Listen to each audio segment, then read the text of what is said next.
নমস্কাৰ। এডুকাল ইনস্পায়াৰ সপ্তমটি খণ্ডলৈ আপোনালোকক স্বাগতম। অগ্ৰণী ব্যক্তিত্ব আৰু প্ৰতিভাসমূহক সমাজৰ মাজলৈ লৈ যোৱাৰ আমাৰ এই প্ৰচেষ্টা এডুকাল ইনস্পায়াৰ। ইতিমধ্যে আমি আগৰ সপ্তাহত এডুকাল ইনস্পায়াৰৰ ৬টাকৈ খণ্ড অনুষ্ঠিত কৰিছো। আজি সপ্তম খণ্ডত আমাৰ মাজত উপস্থিত আছে doctor Hiten Choudhury sir. Sir Cotton বিশ্ববিদ্যালয়ৰ কম্পিউটাৰ বিজ্ঞান বিভাগীয় মুৰব্বী। লগতে তেওঁ কম্পিউটাৰ বিজ্ঞানৰ বিভিন্ন গৱেষণা পত্ৰও প্ৰকাশ কৰিছে। ছাৰক আমাৰ মাজলৈ স্বাগতম জনাইছো আৰু ইমান ব্যস্ততাৰ মাজতো আমাক সময় দিয়াৰ বাবে ছাৰক ধন্যবাদ জনাইছো। ধন্যবাদ তোমালোকক মোক এই সুযোগটো দিয়াৰ কাৰণে, তোমালোকৰ এই ইনিচিয়েটিভটো যিটো মোৰ খুবেই ভাল লাগিছে। বহুত ধন্যবাদ আৰু বহুতখিনি কথা পাতিম তোমাৰখিনি কৈ লোৱা। ধন্যবাদ ছাৰ। ছাৰক মই পুনৰবাৰ এডুকাল ইনস্পায়াৰৰ সপ্তমটি খণ্ডলৈ স্বাগতম জনাইছো। আমি বিচাৰো যে আমাৰ এডুকাল ইনস্পায়াৰৰ যিবোৰ খণ্ড হয় তাতে যিটো বিষয় হয় সেই বিষয়টোৰ বিষয়ে দৰ্শকসকলে জনাৰ আগতে আমাৰ মাজত যিসকল অতিথি উপস্থিত থাকে সেই অতিথিজনৰ বিষয়ে কিছু কথা দৰ্শকসকলে জানক, তেওঁৰ কৰ্মজীৱনৰ কথা, তেওঁৰ শিক্ষা জীৱনৰ কথা, তেওঁ কেনেকৈ আগবাঢ়িছে। সেয়েহে মই ছাৰক অনুৰোধ জনাম যে ছাৰেও তেওঁৰ কৰ্মজীৱন আৰু শিক্ষা জীৱনৰ বিষয়ে দুআষাৰ আমাক কৈ দিয়ে। আচ্ছা, শিক্ষা জীৱন হলে মানে তোমালোকৰ এই প্ৰগ্ৰামটো দেখি মই বহুত এক্সাইটেড, কাৰণ এটা সময়ত ময়ো সেইটো ফেজেৰে পাৰ হৈ আহিছো। আৰু শিক্ষা জীৱন বুলি ক'বলৈ হ'লে মই স্কুলিং কৰিছিলোঁ কে ভি খানাপাৰাত। 1992 মই মেট্ৰিক কৰা, 94ত হায়াৰ ছেকেণ্ডেৰী, আৰু তেনেকৈ তাৰপিছত মই কটন কলেজৰ পৰা গ্ৰেজুৱেশ্যন কৰা। তাৰপিছত যোৰহাট ইঞ্জিনিয়াৰিং কলেজৰ পৰা MCA কৰিলোঁ। MCA কৰি ফাইনেল ছেমিষ্টাৰ প্ৰজেক্ট মই tata consultancy services Pune artificial intelligence গ্ৰুপত কৰিছিলোঁ। এইটো এটা সময়ত TCSৰ লাৰ্জেষ্ট R&D উইং আছিলে আৰু অল অভাৰ এছিয়াত ডাঙৰ আছিলে। চ' সেই এটা এক্সপ'জাৰ পাইছিলোঁ আৰু মই অকণ লাকিও হ'লোঁ চাগে, কাৰণ মই স্কুলৰ ভিতৰত কে ভি খানাপাৰাত ভাল ইনফ্ৰাষ্ট্ৰাকচাৰ আছিলে, ভাল এটা পৰিৱেশত পঢ়িলোঁ। আৰু কলেজৰ ক্ষেত্ৰত কটনত তোমালোকে বহুতখিনি ষ্টুডেণ্ট ইয়াৰ পৰা কটনতো আছা চাগে। চ' কটনৰ নিচিনা পৰিৱেশ আৰু বেলেগত পোৱা বহুত টান অসমত। মই সেইটো ক্ষেত্ৰত খুব লাকি হ'লোঁ। ছফ্টৱেৰ কোম্পানীৰ এক্সপ'জাৰ TCSত পালোঁ। তাৰ পৰা মই MCA কৰিলোঁ যোৰহাট ইঞ্জিনিয়াৰিং কলেজৰ পৰা। MCA কৰাৰ পিছত মই বেছিদিন মানে মই কিছুখিনি সৰ্বশিক্ষা অভিযানত কাম কৰিলোঁ কেইদিনমান ধুবুৰী ডিষ্ট্ৰিক্টত ডিষ্ট্ৰিক্ট প্ৰগ্ৰামাৰ হিচাপে। মোৰ মানে বেলেগ ভেৰিড ধৰণৰ এক্সপিৰিয়েঞ্চ হৈ গ'ল আৰু অকণ এডমিনিষ্ট্ৰেশ্যনৰ ধৰণৰো হ'ল ইনিচিয়েলি। তাৰ পৰা সেইটো কৰাৰ পিছত মই কিছুদিন NIIT পাণবজাৰত শিকালোঁ কিছুমান 4-5 মাহমান। তাৰ পৰা মই আচলতে বাহিৰলৈ ছফ্টৱেৰ কোডিং কৰা, প্ৰগ্ৰামিং কৰাৰ ইচ্ছা আছিলে। TCSত কৰাৰ পিছত মই আকৌ ঘূৰি যোৱা প্লেন আছিলে, কিন্তু সেইটো নহ'লগৈ। মই ছেইণ্ট এডমাণ্ডছ কলেজ শ্বিলঙত পষ্ট এটা ওলাল, তাত ইণ্টাৰভিউ দিবলৈ গ'লোঁ আৰু তাত পাই গ'লোঁ। তাত পাই পেলাই একাডেমিক্সৰ যিটো পৰিৱেশ, সদায় মানে যিটো কলেজ উইকৰ সময়ত ষ্টুডেণ্টৰ লগত খেলা, তাৰপিছত সদায় য়াং মাইণ্ডছৰ লগত ডিল কৰা, সেই পৰিৱেশটো, আৰু চাবলৈ গ'লে টিচিং প্ৰফেশ্যনটোত বহুত বেছি প্ৰেছাৰ সেইখিনি সময়ত নাছিলে। আজিকালি কিন্তু বহুত বেছি প্ৰেছাৰ কম্পেয়াৰ টু বিফৰ। আগৰ দিনত জাষ্ট পঢ়িব লাগে আৰু পঢ়াব লাগে বাছ, আৰু বহুত বেছি ৰিচাৰ্চ ইমান কথা ইনিচিয়েলি ভবা নাছিলোঁ। আৰু যি চখ আছে নিজৰ প্ৰগ্ৰামিং সেইবোৰ কৰি থাকিছোঁ। তাৰপৰা এডভান্সত মই পঢ়ালোঁ অলমষ্ট 10 years। ইন বিটুইন মই এডভান্সত 4 বছৰ কাম কৰাৰ পিছত তেজপুৰ ইউনিভাৰ্চিটিৰ ইণ্টাৰভিউ দিলোঁ PhD কৰ্চৰ কাৰণে। ত' PhDত মই কৰ্চত পালোঁ। পাই পেলাই তাৰে পৰা 3.5 বছৰত মই থিচিছ ছাবমিট কৰি তাৰ পৰা তেজপুৰ ইউনিভাৰ্চিটিৰ পৰা PhD কৰিলোঁ। মোবাইল নেটৱৰ্ক ছিকিউৰিটি মোৰ এৰিয়া আছিলে। আৰু PhD কৰাৰ পিছত তাৰ উইদিন 1 year মানে মোৰ অল টুগেডাৰ 10 years মান চাকৰি কৰিলোঁ ছেইণ্ট এডমাণ্ডছ কলেজত। তাৰপিছত মই এই আমাৰ কটন ইউনিভাৰ্চিটিত পষ্ট ওলালে, তালৈ এপ্লাই কৰিলোঁ। তাৰপিছত আৰু কটন ইউনিভাৰ্চিটি জইন কৰিলোঁ। বৰ্তমান এতিয়া মই কটন ইউনিভাৰ্চিটিত কাম কৰি আছোঁ। আৰু সেইখিনিয়ে আৰু মানে সেইখিনিয়ে মোৰ। আৰু ৰিচাৰ্চত এতিয়া মানে আগতে সেই ৰিচাৰ্চৰ এক্সপ'জাৰটো নাছিলে। যেতিয়া PhD কৰিলোঁ তাৰ বহুত য়াং ষ্টুডেণ্ট, আজিকালি ল'ৰা ছোৱালীবোৰ বহুত চিয়'ৰ। মই ধৰা চাকৰি কৰাৰ পিছত PhD কৰিছোঁ। আজিকালি ল'ৰা ছোৱালীবিলাকে চাকৰি মানে যোনখিনিয়ে PhD কৰিম বুলি ভাবে তেখেতসকলে একদম চিয়'ৰ যে মই মাষ্টাৰ্ছ ডিগ্ৰী কৰিম আৰু ইমিডিয়েটলি PhD কৰিম। তাৰপিছত মই কি কৰিব গৈছোঁ জানে। আমাৰ সময়ত মই জানিছিলোঁ মই অকণ ইফালে আছিলোঁ যে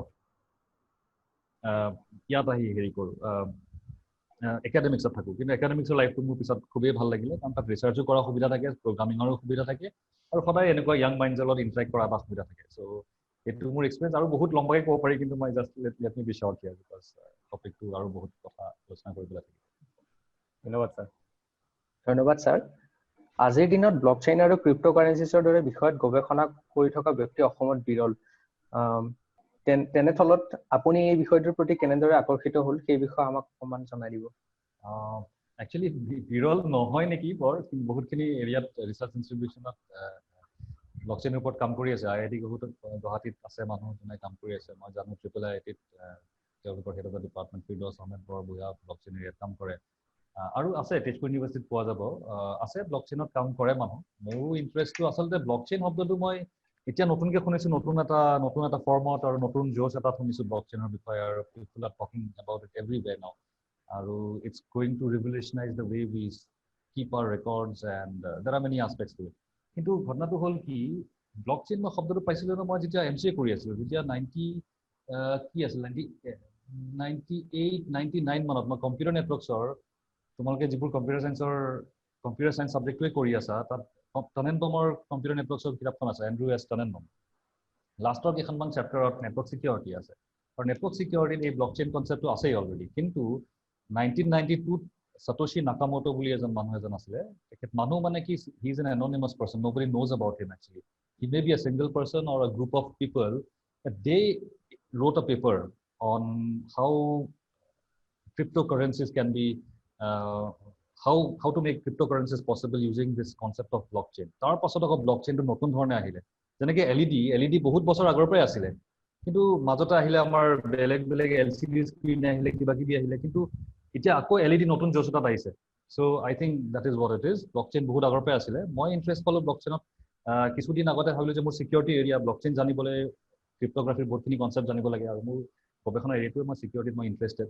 চ' সেইকাৰণে ব্লকচেইন অকণ পঢ়া আৰম্ভ কৰিছিলোঁ মোৰ ৰিচাৰ্চ স্কলাৰ এজন আছে তাই ব্লকচেইনত পঢ়ি আছে ব্লকচেইনত কাম কৰি আছে নিজে এতিয়াও সেইটো কাৰণে মই পঢ়িবলগীয়া হয় আৰু বিশেষকৈ অকণ বেছি ডেপ্থত অকণ সোমাব বিচাৰিলোঁ এই যে লকডাউন পিৰিয়ডটোত কৰোণা ভাইৰাছৰ যিটো আৰোগ্য সেতু এপ আছে ইণ্ডিয়া যিটো বনাইছে তেনেকুৱা ধৰণৰ এপ বেলেগ কাণ্ট্ৰিত বিভিন্ন কাণ্ট্ৰিত আছে আৰু তাত কি হৈছে এননিমিটি প্ৰাইভেচি চবেই সেইটো কথাই কৈ আছে আৰোগ্য সেতু এপ ইউজ কৰিলে how private is R data চবে যেতিয়া প্ৰাইভেচিৰ কথা কৈ আছে আৰু মই ব্লকচেইন অলপমান পঢ়ি আছিলোঁ তেতিয়া দেখিলোঁ যে এই প্ৰাইভেচিটো আমি ব্লকচেইন প্লেটফৰ্মলৈ যদি আৰোগ্য সেতু টাইপ এপ এটা লৈ যাব পৰা যায় তেতিয়া কেনেকুৱা হ'ব সেইটো চাওঁতে মই দেখিলোঁ যে মানে আমি অকমান চাই পেলাই দেখিলোঁ যে এইটো তাত বহুত প্ৰস্পেক্ট এটা আছে আৰু তাৰ পৰা অকণ আমি আইডিয়া কৰি পেলাই এটা নিজৰ প্লেন এটা কৰি এখন ৰিচাৰ্চ পেপাৰ লিখিছোঁ যিখন এখন এতিয়াও জাৰ্নেল এখনত ছাবমিশ্যন আছে আৰু আজিকালি জাৰ্নেলবোৰত ছাবমিট কৰাৰ আগতে আমি এখন পাব্লিকলি শ্বেয়াৰো কৰিব পৰা যায় আৰ্কাইভৰ নিচিনা প্লেটফৰ্মত চ' সেইখন শ্বেয়াৰ কৰা অলৰেডি আছে so' towards the end of this presentation today I will share you the link maybe you can have a look so' তেতিয়াৰ পৰা মই অলপ ইণ্টাৰেষ্টেড কিন্তু এইটো just recent interest I cannot consider myself to be a blockchain expert I have just entered into this area recently মই যিখিনি জানো সেইখিনি I can be able to share ধন্যবাদ ছাৰ ছাৰ মই ইয়াৰ পিছত সুধিব বিচাৰিম যে আমাৰ কিছু সংখ্যক লোকৰ বাবে কম্পিউটাৰ বিজ্ঞান যিটো বিষয় হয় কিছু সংখ্যক লোকে সেইটো বৰ জটিল বিষয় বুলি ভাবে এতিয়া আপুনি এজন কম্পিউটাৰ বিষয়ৰ প্ৰবক্তা হিচাপে আপুনি এই চিন্তাধাৰাটো কেনেকৈ সলনি কৰিব বুলি ভাবে চবতকৈ সেই গোটেই চিন্তাধাৰাটো সলনি কৰিব হ'লে মই অডিয়েঞ্চ এটা পাব লাগিব যাৰ লগত ইণ্টাৰেক্ট কৰিব পাৰোঁ তোমালোকক থেংক ইউ আজি যে এটা কিছুখিনি মই অডিয়েঞ্চক শ্বেয়াৰ কৰিবলৈ পাইছোঁ মোৰ থপটো আৰু মোৰ ডে টু ডে হেৰিত সদায় মোৰ ষ্টুডেণ্টখিনিৰ লগত এই হেৰিটো শ্বেয়াৰ কৰিব পাৰোঁ সদায় আচলতে কম্পিউটাৰ চায়েন্সটো মই ভাবোঁ বহুত বেছি টেলেণ্টেড হ'ব নালাগে কম্পিউটাৰ চায়েন্স পঢ়িবলৈ মই নিজে কেতিয়াও ষ্টেণ্ড কৰি পোৱা নাই কেতিয়াও একদম পুৰা বেষ্ট 90% ওপৰত মই কেতিয়াও পোৱা নাই মই এতিয়াও বহুত ডাঙৰ একো এচিভ কৰা নাই কিন্তু মই যিমানখিনি মোৰ লগৰ ফ্ৰেণ্ডছবোৰ দেখা পাইছোঁ মেক্সিমাম আমাৰ বেটছত মোৰ কম্পিউটাৰ MCA কৰা বেটছত অকল 3জন এজন IIM শ্বিলঙৰ ফেকাল্টি এজন শ্বিলং ছেইণ্ট মেৰিজ কলেজৰ ফেকাল্টি মই আৰু এজন ACS ৰিচেণ্টলি সি গোটেই কগনিজেণ্ট চবতে কাম কৰি পেলাই he has I don't know why he returned back and he is an ACS officer now.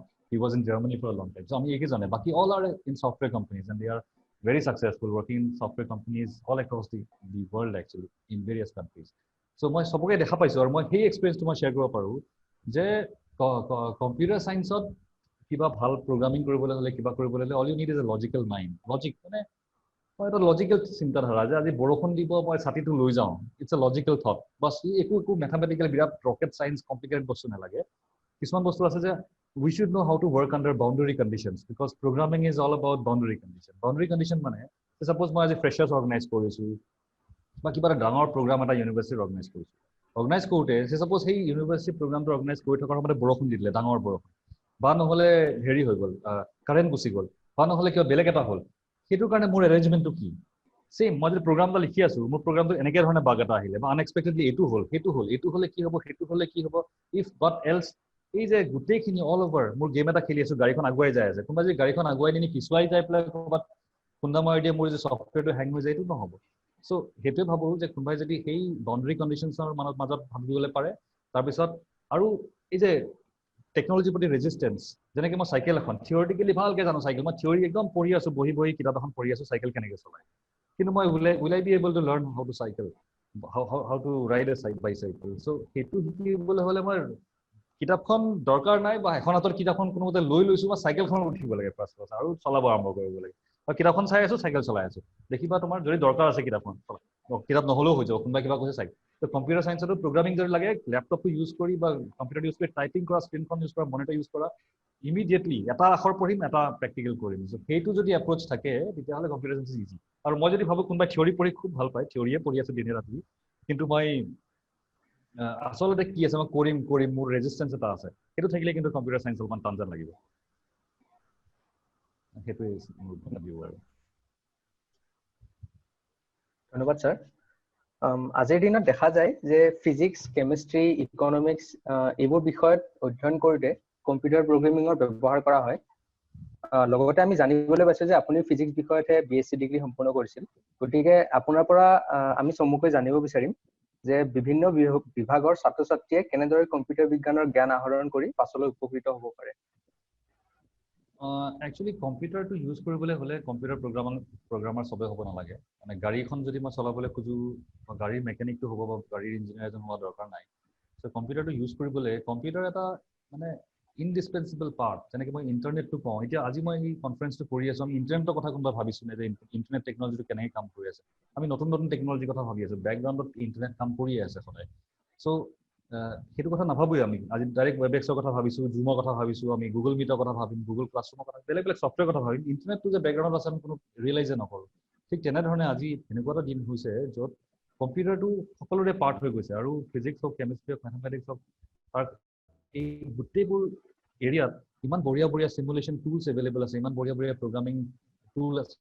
আমি যে সেই টুলটো কেনেকৈ কাম কৰে শিকিব লাগে। সেই টুলটো কোনে বনাইছে, কেনেকৈ বনাইছে, CA ইউজ কৰিছে নে C++ ইউজ কৰিছে দৰকাৰ নাই। কেমিষ্ট্ৰিত আমি কিছুমান মলিকুলাৰ ষ্ট্ৰাকচাৰবোৰ ষ্টাডি কৰাৰ কাৰণে ইমান বঢ়িয়া চিমুলেশ্যন টুল আছে। ফিজিক্সত বঢ়িয়া চিমুলেশ্যন টুল আছে। আৰু ইভেন মই ভাবোঁ যে এনেকুৱা এটা এৰিয়াও চাগে আমি পইণ্ট আউট কৰি উলিয়াব নোৱাৰোঁ য'ত কম্পিউটাৰ চায়েন্স ইউজ নহয়। কাৰণ আমি এনেকুৱা বস্তু কাম কৰিব পাৰোঁ যিটো এনেকুৱা ভিজুৱেলাইজ কিছুমান বস্তু কৰিব পাৰোঁ যিবোৰ আমি জাষ্ট ইমাজিনেশ্যনত কৰাটো ইজি নহয়। চ' মই ভাবোঁ যে প্ৰত্যেক এৰিয়াতে এতিয়া কম্পিউটাৰ ইউজ আছে, আৰু ফিজিক্সতো ডেফিনেটলি আছে।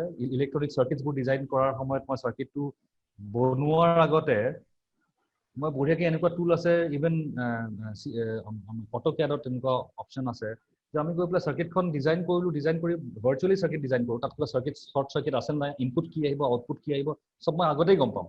তাৰপিছত মই যে দেখিলোঁ যে চব ঠিকে আছে, তেতিয়াই মই চাৰ্কিটখন বনালোঁ। তেতিয়া মোৰ এডভান্টেজটো কি থাকিব যে মোৰ চাৰ্কিটখনৰ এটাও কম্পনেণ্ট নষ্ট হৈ নাযায়। চ' তেনেকুৱা চিমুলেশ্যন টুল চব এৰিয়াতে আছে। সেইটোৱে।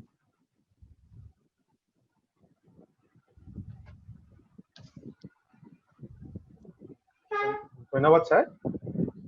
ইয়াৰ পিছত আমি আমাৰ দৰ্শকসকলৰ উদ্দেশ্যে কিছুমান কথা ক'বলৈ বিচাৰিম যে আমি এই ছেশ্যনটোৰ একেবাৰে শেষৰ ফালে এখন গুগল ফৰ্ম আপোনালোকক দিম। সেইখন আপোনালোকে যাতে ফিল আপ কৰি দিয়ে আপোনালোকৰ ছেশ্যনটো কেনেকুৱা লাগিল, লগতে আপোনালোকৰ কিবা ক'বলগীয়া থাকিলে পৰৱৰ্তী ছেশ্যনবোৰৰ বিষয়বস্তু আমি কেনেকুৱা ধৰণৰ ল'লে ভাল হয় সেইসমূহৰ বিষয়ে আমাক অৱগত কৰিব পাৰে। আৰু লগতে গুগল ফৰ্মখন ফিল আপ কৰি দিলে আপোনালোকক আমাৰ চাৰ্টিফিকেটসমূহ দিয়াৰ সুবিধা হ'ব। ইয়াৰ লগতে আমি আগৰ যি 6টা ছেশ্যন আমি অনুষ্ঠিত কৰিছোঁ সেই সকলোবোৰৰ ভিডিঅ' আমাৰ ইউটিউব চেনেল এডুকাল্টত উপলব্ধ আছে। সেইবোৰো আমি আপোনালোকক কমেণ্ট বক্সত বা চেট বক্সত দি দিম। আৰু আমাৰ এটা হোৱাটছএপ গ্ৰুপ আছে য'ত আমি এডুকাল ইনস্পায়াৰৰ বিভিন্ন ছেশ্যনবোৰৰ আপডেট দিয়াৰ লগতে শিক্ষা বিষয়ক বা এডুকেশ্যন ৰিলেটেড বিভিন্ন তথ্য পাতি দি থাকোঁ। আপোনালোকে ইচ্ছা কৰিলে সেইটো গ্ৰুপতো জইন হ'ব পাৰে। আমি গ্ৰুপৰ লিংকটো আপোনালোকক গুগল ফৰ্মখনৰ লগতে দি দিম। এইখিনি ক'লো, আৰু ইয়াৰ পিছত মই ছাৰক তেওঁৰ ছেশ্যনটো আগবঢ়াই নিবলৈ অনুৰোধ জনাইছোঁ। ধন্যবাদ। Okay, thank you. মই আগতে মোৰ স্ক্ৰীনখন শ্বেয়াৰ কৰি লওঁ।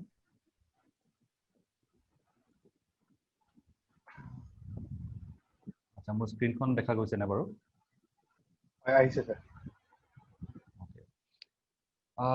চ' বেচিকেলি মই এইটোৱে টপিক আজি ডিছকাছ কৰিবলৈ ওলাইছোঁ, যিটো টপিক আমি আগতে চাগে অলৰেডি চবকে পাব্লিচাইজ কৰাই হৈছিলে, যে blockchain and cryptocurrencies and how it is disrupting traditional business, industries and payments.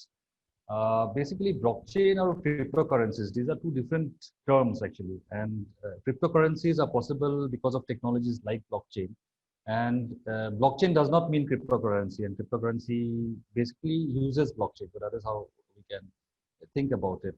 Now, uh, because see, in our traditional kind of transactions that we do, say suppose banking or financial transactions that we do, there's a trusted authority that is in between. And usually what happens is the data that we store usually gets stored in a central medium somewhere, central location somewhere.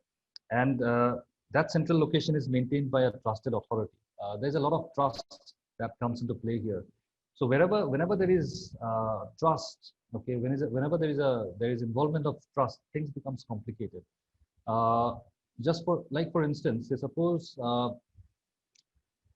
we know about Britannia biscuit. So if someone offers you a Britannia biscuit, then probably you would not hesitate much, because Britannia has already earned our trust over a period of time. It's been many years, probably since our childhood, that we are having this biscuit. But say suppose someone gives you some other kind of a biscuit, say suppose Britannia biscuit or something like that. All of a sudden, you've never seen this before, and it has come from a stranger. Then you may feel like, because there will be a lot of trust that will be involved. So trust involves, I mean, you cannot trust anybody just instantly. It requires time. So that person, you have to spend time with him. So things like that. So trusted, whenever there's a trust factor comes into play, things becomes complicated. And trust comes with a, it comes with a cost. So now what happens is, in banking system, if you want to transfer money from your account to someone else's account, then what happens is your bank will have some, they will take some commission from you, and then the bank, the account, the bank of the other person's account, okay, that bank will also take some commission from you, and finally what happens is that you end up paying a little more than what you are actually paying the other person. So that is what happens. Now, blockchain is going to change this entire scenario, and blockchain is not only used in financial transactions, it is used in many different areas. We'll talk about that. Now, just 1 second. Yeah. So look at this particular figure. These are some of the features because of which blockchain has become very interesting, and it is finding its use in different areas. Okay, a huge lot of areas like Internet of Things, and areas like land record management, areas like your electricity, maintenance of electricity bills, and so many different areas it is being used. Even in medical science, also blockchains are getting used for maintenance of medical records of patients. Now, these are some of the features. The features are there that it's like autonomous. So means what? Every entity in a blockchain are autonomous entity. They are not linked with anybody. They are not working under the control of anyone else. So now, if you are a part of a blockchain, a stakeholder in a blockchain, you can work autonomously. Okay, you do not have to depend on anybody. Okay, but in case of our traditional, say, banking system, we have to depend on the bank. Only then we will be able to carry out our transactions. But in case of blockchain, things are a little different. Anonymous. So means what? Whenever I do transactions, I can keep myself anonymous. My anonymity will be protected.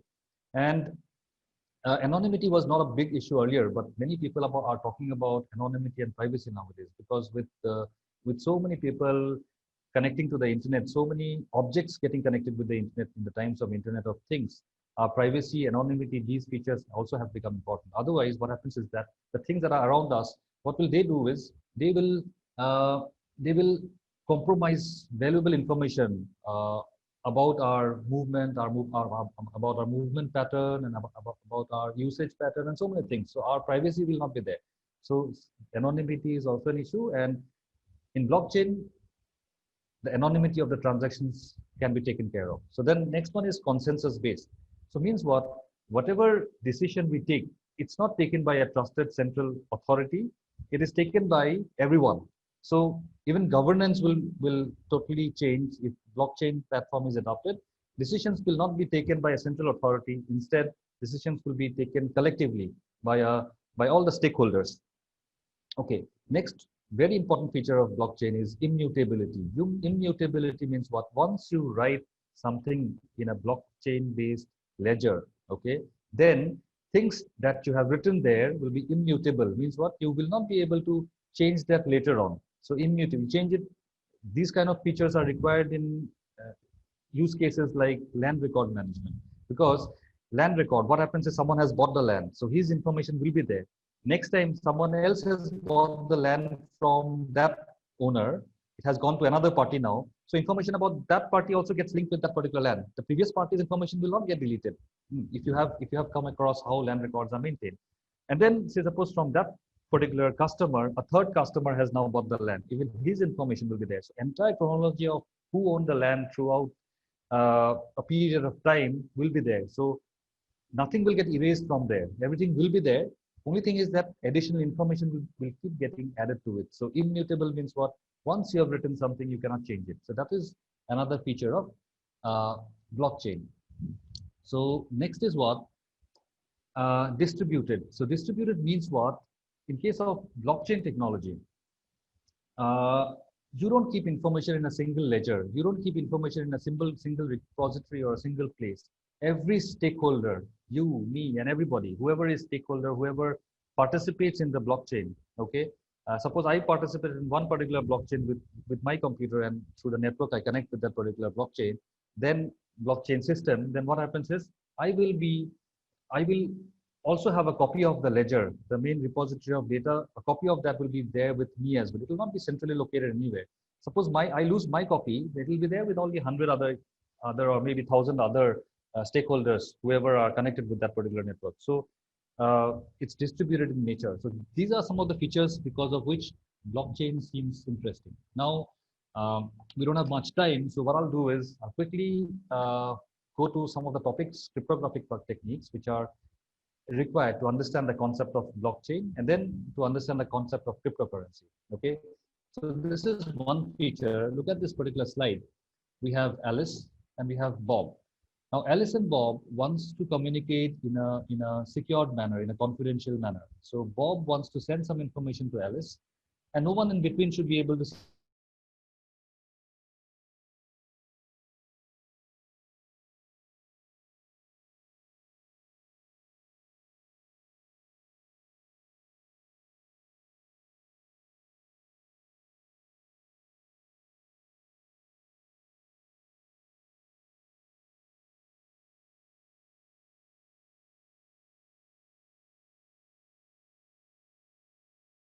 communicate hello Alice to Alice. So Bob will do what? Will encrypt hello Alice with the help of this particular green key that you can see. It will encrypt and it will find some cryptic codes, and those cryptic codes will be transferred to Alice, and Alice will decrypt that, means what? Convert. So in cryptography, the most simple form of cryptography is what? The most simple form of cryptography is that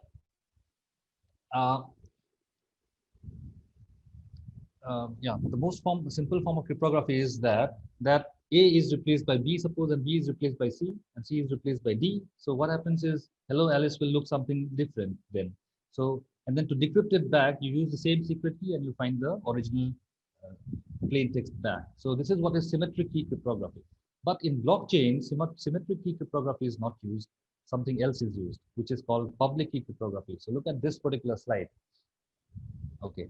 So in public key cryptography, what happens is this, that instead of a single key, there will be a pair of keys. Now, public key cryptography is, I don't know, it's a revolutionary technique that was originally found by people like Diffie and Hellman. And I don't know how much contribution it has. It has got an astronomical contribution in modern day communication. Our e-commerce, our banking, and everything is possible only because of public key cryptography. Originally, what happens is cryptography is a very old topic, and it's there from the time of kings and those old times, kings and queens and all. So even then, people used to encrypt and send information. But then, with the advent of public key cryptography, things have changed drastically. So what happens is, happened is, in case of public key cryptography, there's a pair of keys. One key is called a private key, and the other key is called a public key. Now, Alice has got two keys. Alice has a private key that is private to Alice. Alice does not share this key with anybody. And Bob has, and Alice has a public key that she will make public to everybody. Everybody knows about Alice's public key. Now, what happens is, in case of public key cryptography, I want to encrypt something. Hello, Alice, I want to encrypt, or Bob wants to encrypt. Bob will use Alice's public key and encrypt that information and will transmit to Alice. Now, what Alice will do, she has her private key. So she will decrypt with using the private key and she'll get hello Alice back. So very interesting, isn't it? You have a public key with which you encrypt, and you have a private key with which you decrypt. Now, public key, private key pair is not just used for encryption and decryption, it is used for something else as well, okay, which is digital signature, okay? Digital signature, so suppose there is a certificate. Now, in the time of lockdown, so suppose I want to give you a certificate, it becomes very difficult for me. If I put my signature in a piece of paper and I scan with my mobile that piece of paper and send it to you, do you think that's a valid document? It's not a valid document, because my signature, you can crop it out and then paste it in another document. So my signature can be easily copied. So that kind of a signature does not have any value at all. So in this kind of a situation, I need what to prove my genuineness, my authenticity. I need a public key. I need a digital signature. Digital signature means what? It's nothing but a private and a public key. So everybody knows my public key. I have my private key. So like the way in the previous slide, we saw that if I encrypt something with my public key, then I'll be able to decrypt with my private key. It's the other way around as well. So if I encrypt something with my private key, then others will be able to decrypt with my public key. So suppose Alice says, hello, Bob, and that is encrypted by Alice's private key, and that goes all the way to Bob. Now, Bob does what? Decrypts it with Alice's public key and sees that, okay, this is the message, hello, Bob, okay? So now, what does it mean? If Bob can decrypt, a document using Alice's public key and it still makes sense, what does it mean? It simply means that the document is encrypted using Alice's private key. Okay, I'm repeating once again. This is very important because otherwise we can shift. But this concept is very important, that if I can decrypt a document, an encrypted document with Alice's public key, what does it mean? It means that the document is encrypted using Alice's private key. Now, who has Alice's private key? Only Alice, nobody else. Except Alice, nobody can have Alice's private key because Alice never shares a private key with anyone else. Now it becomes like a digital signature. The whole world can verify who has encrypted. Means what? The whole world can verify that Alice has encrypted, or otherwise Alice has signed. So what I'll do is, in my case, if I have to encrypt a document, digitally sign a document, I'll do what? I'll take that document, I'll encrypt the document using my private key, and I'll transmit that document, the plain text document, along with the encrypted document to you. Now you will see the plain text document. You want to see whether I have encrypted it or not, whether I have signed it or not. So what you will do is you will decrypt that using my public key, and you will compare this document with the other document, and you'll see that, okay, they are same. You'll know that, okay, this document is digitally signed by Hiten Chaudhary. Is that okay? So this is what is digital signature. Now let me move to the next slide. Okay. Another important concept, which has a lot to do in blockchain technology, is it has got a very important role, and that is called hash functions, one-way hash functions. So there are hash functions like, if you can Google, there's a hash function like SHA-128, SHA-256, SHA-1 secure hash algorithm, and there is MD5. These are all hash algorithms. So what a hash algorithm or a hash function does is, this function takes as input it takes something as input, and it gives out something as output. So what does it take as it takes as input? It takes an arbitrary message as input, and it gives us a fixed length output. So if it is a SHA-256, SHA-256, it will give us 256-bit output always, no matter how long is your input. If your input is 1 bit, it will give you a 256-bit output. If your input is 1024 bits, still it will give you 256 bit output. And if your input is say several MBs of text file, even then your output will be a 256 bit output. Okay, so that is what is called, the output is called a message digest. The input is an arbitrary input, and the function is called a cryptographic hash function. The interesting feature about a cryptographic hash function is that it's one way. I take the input as, I take some text, arbitrary text as input, and it gives me a fixed length output. But from the output, I cannot retrieve the input back. It's not possible. It's like breaking, it's like taking out a bit of toothpaste from your, the tube, Colgate tube or whatever, and you'll not be able to enter it back, isn't it? Once you, I mean, take it out, or otherwise it's like breaking a cinnamon utensil, okay? So if you break it, bone china utensil, if you break it, what happens is that after that you cannot join it back. So it's similar like this. That means if you encrypt, you get something, but you cannot decrypt it back to the original text. So that is how blockchain, I mean, one-way hash function is. So look at this particular diagram. You see the input is POX, so it gives us an output, okay? Now here the output is 256 bits, suppose if it is a 256, SHA 256 bit cryptographic hash function. But to write 256 bits in a particular area is very difficult. To interpret that becomes very difficult. So what we have done is we've written that in hexadecimal. So there are 16 symbols, and so if we write in hexadecimal, what happens is things becomes easier for us to understand, represent, remember, and store. So next is, the red fox jumps over the blue dog. So what happens is this is another text that we get. And these two are different, very different, drastically different. Now look at the third one. Fox jumps over the over. Instead of over, there's a OUER. Okay, so just one character different. If it is one character different, to your surprise, you'll find that these two are again drastically different. There is no similarity, even though there is just one character difference. Now, the function is so interesting that forget about a character, even if it is one bit different, one bit, a 0 or a 1, the whole digest is totally different. You cannot find any correlation between these original texts. So this is how a cryptographic hash function. So I hope you understood what a cryptographic hash function. We take an arbitrary long message and we hash it. And after hashing, we get a fixed message, which is of, it is depending on the kind of cryptographic hash function that we are using. Okay, so this is what is a hash function. Now all digital signatures and hash functions, they will be used in your blockchain. Now, in order to explain blockchain, because Satoshi Nakamoto in 1992 wrote a paper, and that is where he introduced the concept of bitcoins, and that is when, since that time, blockchain has started becoming popular and has found its utility in different areas now.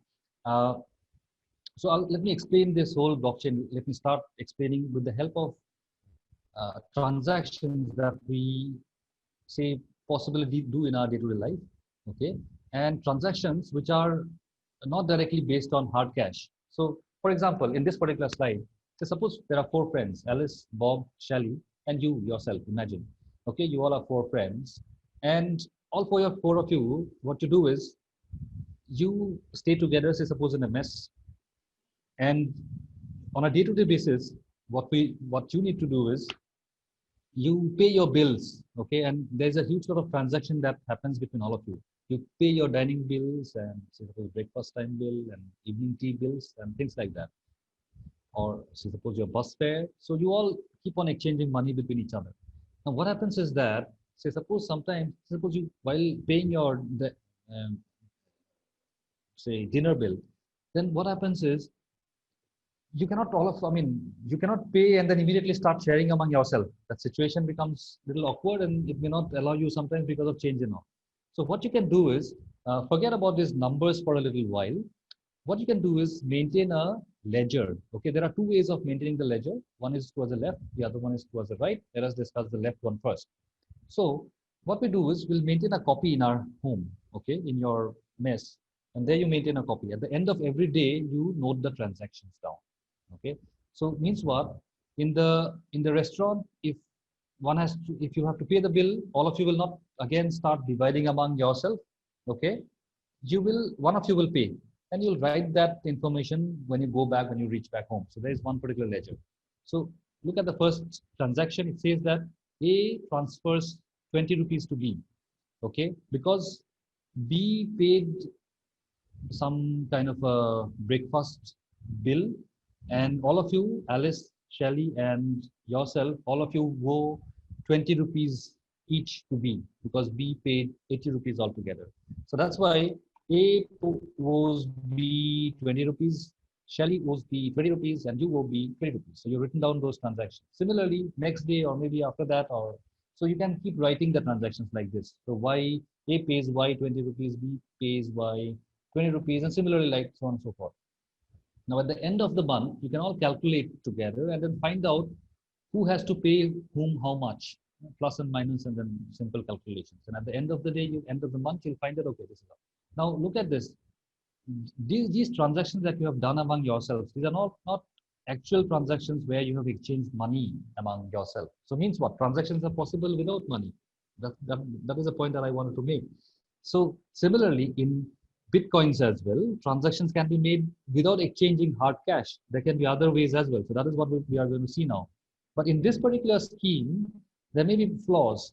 So suppose A is a person who always asks someone else to pay his bill whenever he goes somewhere. Okay, dinner or a lunch or a breakfast, wherever, he always asks someone else to pay his bill. And he notes it down, of course, no problem about that. Now, what happens is, at the end of the month, everybody realizes that Alice has left the mess and you're not able to find him. So he has left, and he owes all of you a lot of money. Now, there's a problem in this particular scheme. So what we can now do is, we can think of an alternate scheme. Okay, this scheme is towards the right. There's a ledger, same kind of a copy you maintain in your place, but all of you have a repository, a bank account or a pot or something, okay, where you have collected some money. So Alice pays 100, adds 100 rupees to that pot, Bob and everybody, all of you pay, add 100 rupees to that pot, okay, and no one is touching that pot. And what you do is, at the beginning of the transaction, say you transfer 100 rupees to Alice, Bob, Shelley, and yourself, 100 rupees. So this is a virtual kind of a transaction where hard cash is not shared, and you are transferring 100 rupees to Alice, Bob, each of you. Okay, so your spending power is how much now? 100 rupees. So Alice pays Bob 20 rupees, and these are some of the transactions that happens. And at the end of the day, what you see is that, look at the last transaction. Alice wants to transfer Shelley rupees 50. But look at the previous transaction. Let us look at the transaction history. How much Alice has already transferred? 20 rupees already. Then there's another transaction, 20. So 40 rupees Alice has transferred already. Then Alice owes 50 rupees more. So it's 90 rupees. Alice owes someone else. Now Alice again wants Shelley to do a transaction such that Alice will owe 50 rupees. Now Alice has already spent 90 rupees. Will Alice be able to spend 50 rupees more? The entire money will be 140, but Alice does not have that much amount of money. Alice has only 100 rupees. So this transaction will be treated as illegal, or it will not be allowed. So Alice has to do something about it. Alice probably will have to refill the pot or something like that. And only then her purchasing or spending power will increase. And these are all virtual transactions. These are not transactions happening in reality. We are all writing things down, but not transferring hard cash. Now look at this. Another thing is that say suppose Alice owes Bob 20 rupees. Now instead of Alice writing this information, say Bob writes this information for Alice without Alice knowing it. Then that will again be a problem. That is a problem that was there in the previous kind of arrangement. So in this arrangement, what we do is, Alice owes Bob 20 rupees, and Alice has written it, and Alice puts a signature against it, so that Alice cannot later on repudiate or deny the fact that Alice has to pay Bob 20 rupees. So signature, how is the signature? How will Alice put the signature? We just now explained to you. It's the digital signature. So Alice will encrypt this entire transaction with Alice's private key and put that encrypted form against the particular transaction. Now again, we'll need a transaction number as well in the context of blockchain. Now, let me go to the next slide. Okay. So See, here what happened was all these friends, they stay together in the same room. They have access to this particular notebook or ledger, and everybody can see that everyone has got access to it. Now, there was no problem in this because everybody stay together. They exchange information with them is with each other is not a problem at all. Okay. Now, what we can do here is, yeah. So let us look at this other slide. So here we have got many stakeholders. We have say 26 different stakeholders. In reality, our blockchains will have many more stakeholders. Okay. So we have 26 different stakeholders. This is a blockchain, and they are all connected with some kind of a communication medium. They are all connected with each other. Now, what happens is, in this kind of a scenario, they are all located in different places. Like the way all of you are connected today in this particular room. All of us are connected in this room, and all of you are listening to what I'm saying right now. But you all are in different locations. I mean, I get the impression that all of you, as if, because since I'm used to taking a physical class, I'm still getting that particular illusion of impression that I feel that all of you are sitting in a single room and I'm giving a lecture today. But it's not happening that way. All of you are connecting from different locations. So this is what is happening. Now imagine Alice generates a transaction. Alice owes Bob 20, or Alice transfers Bob 20 rupees. A transfers B 20 rupees. Similarly, C transfers A 50 rupees and D transfers F 30 rupees.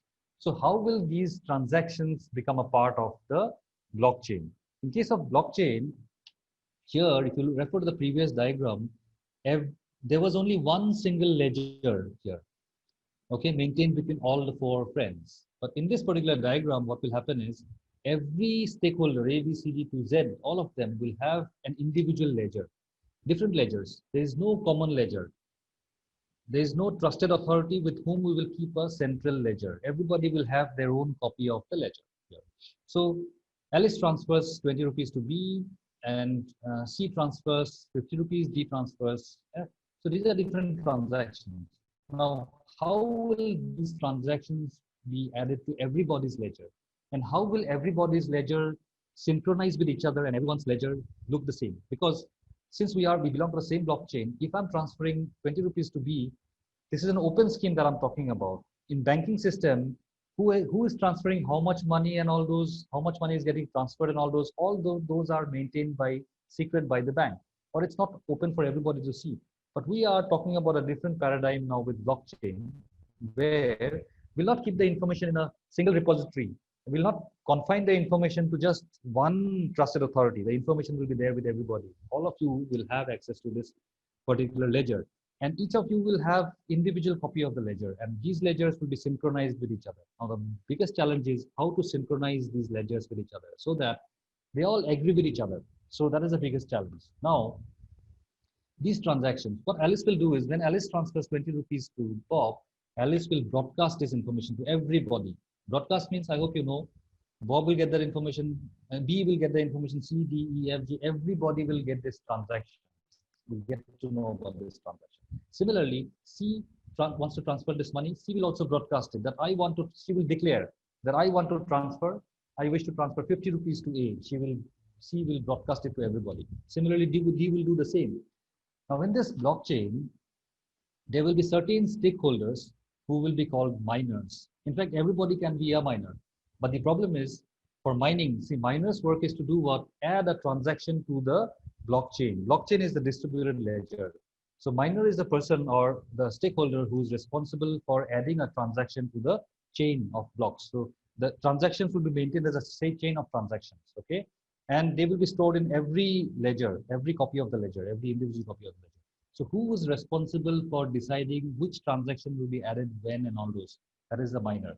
Now, in case of Bitcoins, the block mining is done in different ways. There are different situations where blockchain is used. So block mining is also done in different way.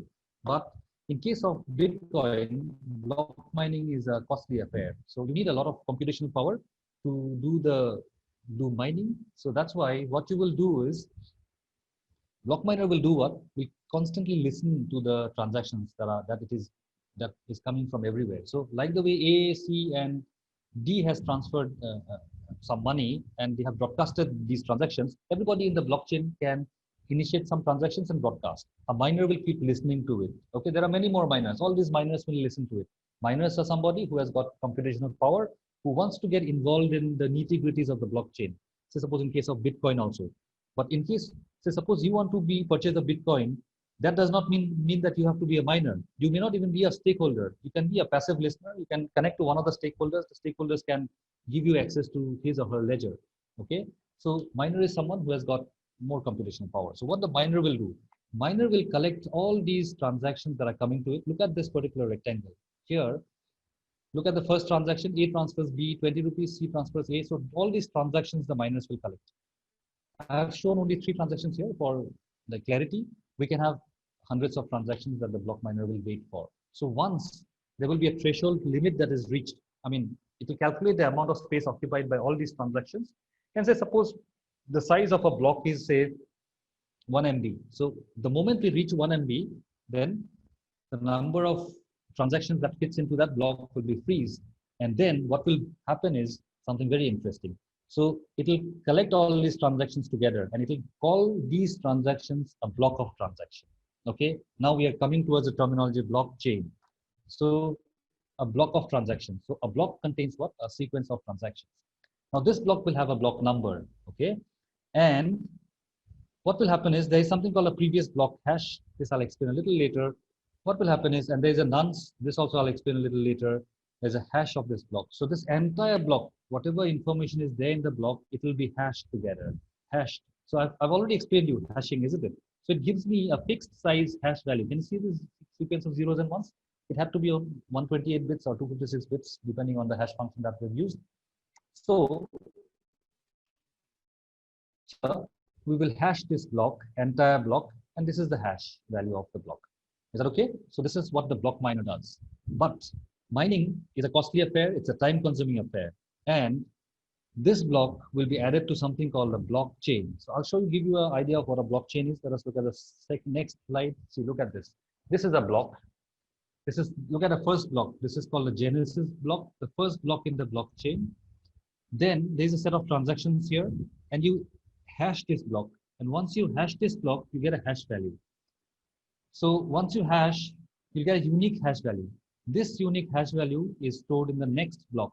So the next block that the block miner mines will do what? The block miner will do what? It will put these transactions together, new transactions, a set of new transactions together. And then it will also add up as a part of this block, the hash of the previous block. And then again, it will hash. The resultant hash will be stored in the next hash. So now what happens is, say if someone wants to fiddle with any of these transactions, okay, then what will happen is if you change this transaction, the hash will change. And then this hash, because this hash has changed, the hash of this block will change, because then the whole entire, nothing will match with each other. So nobody can fiddle with any of the transactions here, because if I have a ledger, I will constantly keep on verifying the transactions. If A has transferred rupees 20 to B, then if A had 100 rupees, A will have 80 rupees now. We will have a list of, chronologically the sequence of transactions before any transaction is initiated by B. Oh, sorry, A. So say suppose in the long run, say suppose here, A wants to transfer 50 rupees to B. Immediately, the miner has to do what? Apart from putting the transactions together, the miner's responsibility also is to check whether the transaction is a valid transaction or not. How will the miner check? One is the miner will check the signature, because A wants to transfer 20 rupees to B. So this particular transaction is signed by A. It has to be signed by A. So if it is A's signature, then the miner is okay. This transaction is valid. But another thing to check, way to change this, verify this transaction is what? Does A have 20 rupees now? It will, say suppose A wants to transfer 50 rupees here, then the miner will do what? It will check through all the transactions that A has done earlier. And through that, it will find out, does A has 20 rupees with it? If A has 20 or 50 rupees, only that will be allowed. Otherwise, it will not be allowed. It will not be added as a part of the block. So all these things also have to be checked by the block miner. Okay. So we'll go back here. So now let us look at this again. Okay. If I may interrupt a little bit, can I request one of the organizers, Skype or someone, just to confirm whether all of you are listening properly or not. At times, Yes, sir. We are. feels like an empty classroom. Okay, great. So it feels like an empty classroom at Yes, times sir. because we are not used to this kind of a thing. Anyway, so what now I'm telling you is that there's something called what we will discuss now is there's something called a nonce. So nonce means what? Nonce is in cryptographic language. Nonce means a randomly chosen number. Okay.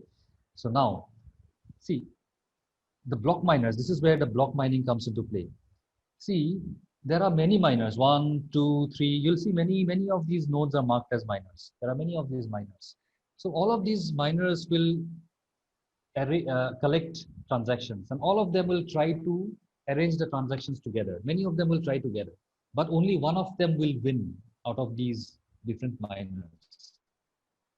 Who will win? Someone who can solve a puzzle which is given as a part of making the block. Making a block or mining a block, that's why such a big terminology called mining is associated with blocks. Mining is what someone just cannot put the transactions together, and that will not be called the mining. Mining will involve a lot of work. You know, those people who have visited some places, say suppose in my case, I was working in Shillong, so I've seen how mining happens, coal mining happens. There's a lot of effort that goes into it. So here, see here, there's a nonce, okay? So nonce means a random number. So there's a puzzle that has to be solved, cryptographic puzzle that has to be solved. And out of all these miners, see, all of these miners will easily put these transactions together that they have received, but only one of them will win. Who will win? Someone who can solve the puzzle. Now here the puzzle is, one kind of a puzzle is this, that when I hash this entire block, okay, I'll get a hash value. My hash value has to be such that it starts with 4 zeros. Now, think about the nonce value. Initially, nothing will be there in the nonce value. Its value will be 0. When I hash this entire block, okay, including the previous hash of the previous block, okay, that the miner has, okay, when I hash it, I'll get a value, but to get all the 4 zeros will be a great coincidence. I'll definitely not get it. So then what the miner will do is, it will initially start with 0, then miner will try 1 here. Again, check. It will definitely not be, it will not get so lucky that it will try and get that first 4 bits as 0 even in the second, in the first try. It will not get that, definitely. It will not be so lucky. So it has to try several times. Now, in case of Bitcoins, the amount of time that is required to find the actual value of nonce, so that we get a sequence of, we get a hash value, but the first few values are 0. To get that, to solve this puzzle, usually takes about 10 minutes. Now, this process is called block mining. Why do we have to introduce such a technique that involves so much of time, so much of computation? These miners will do what? All of these miners will put in a lot of computational power. Many machines they will buy, many servers they will buy, and then they will try to be the winner. It's like a race. Why they try to be a winner? Because the miner who is the winner, he'll be able to add one additional transaction to this. And that transaction is, say, suppose here the miner is F. So out of thin air, F will be able to earn few Bitcoins. So if it is in case of Bitcoins, F will be able to earn few Bitcoins. See, there are some normal transactions that are happening between people, but out of thin air, the miner is, because this is a reward that we are giving to the miner for solving this puzzle and for actually getting himself or herself involved in the process of maintaining the blockchain ledger actually. So these are people who are earning money from thin air. See, when blockchain started, it started in the year 2008 or 9, I'm not very sure, but that time the incentive that was given to a miner was about 50, about 50, Bitcoins. Okay, currently in Indian market, in Indian rupees, 1 Bitcoin's value is about, say, between 8 to 9 lakh rupees. Okay, 1 Bitcoin's value. So slightly lesser than 9 lakh. Okay, now 50 things they used to earn.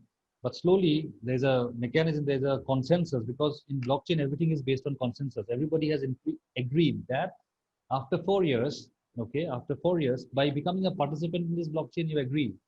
It's a consensus-based mechanism. So every 4 years, the amount of incentive is reduced. It is by half.